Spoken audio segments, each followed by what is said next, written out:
The National Center of AfCFTA on Thursday announced Nigeria will begin the formal export of locally produced commodities to South Africa, Rwanda, Cameroon and Kenya from next month under the guided trade initiative of the African Continental Free Trade Area. Although some businesses in Nigeria currently export products to these countries, they make such exports informally. But beginning April, Nigerian companies will start the official and formal export of commodities to African nations under the AfCFTA treaty.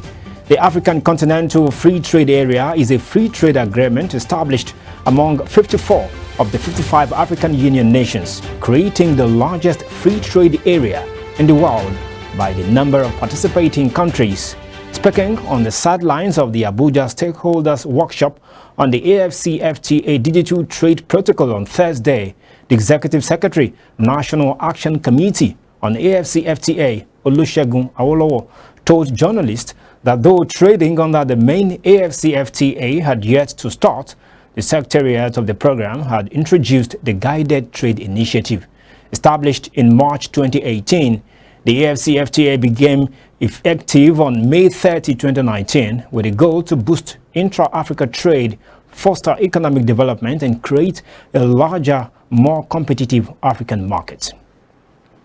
Now let's take you to the National Assembly, where the House of Representatives has called for a review of the 2025 budget projections owing to the free fall of the Naira in the past few months. Rising from the plenary session on Thursday, the lawmakers adopted a motion on matter of public urgent importance titled Need to Evaluate the Implications of the Current Exchange Rates on the 2024 National Budget Implementation to ensure a balanced budget and increase in the standard of living of Nigerians.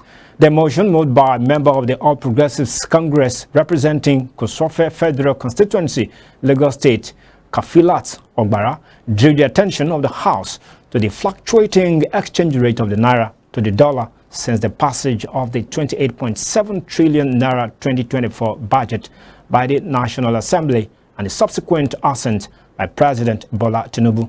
Moving the motion, Ogbara, who doubles as the House Committee Chairman on Women Affairs and Social Development, noted that the initial proposal of the federal government on the 2025 budget based on a projected 800 Naira to the dollar was no longer feasible.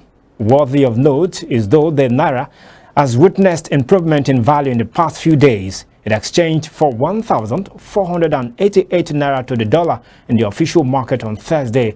The lawmaker told his colleagues that there is a causal relationship between the exchange rate movement and macroeconomic aggregates such as inflation, fiscal deficits, and economic growth, adding that the persistent fluctuation of the exchange rate trended with major economic variables such as inflation, gross domestic product, and fiscal deficit in Nigeria presently.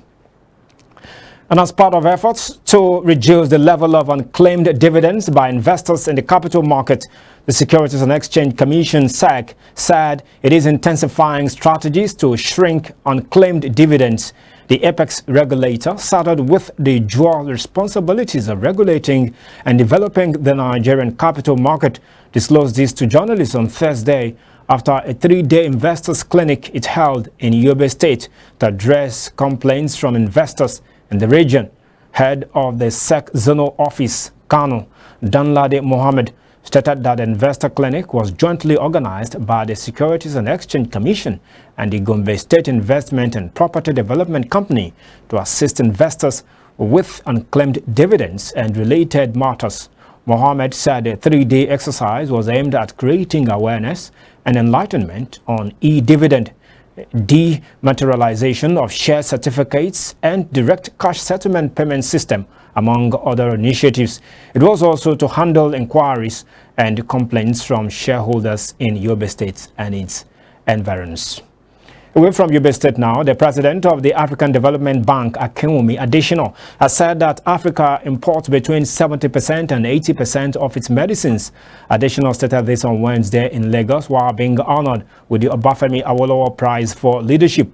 According to the AFDB boss, Africa loses $2.6 trillion yearly due to lack of productivity caused by ill health. Additional also asserted that COVID-19 exposed the weakness of Africa in the area of healthcare, adding that at the time, Africa was unable to provide one basic shot of vaccine. Additional's position differed slightly from information by the World Health Organization, which said that 95% of all medicines used in Africa were imported, and the continent accounts for just 3% of all medicine production globally.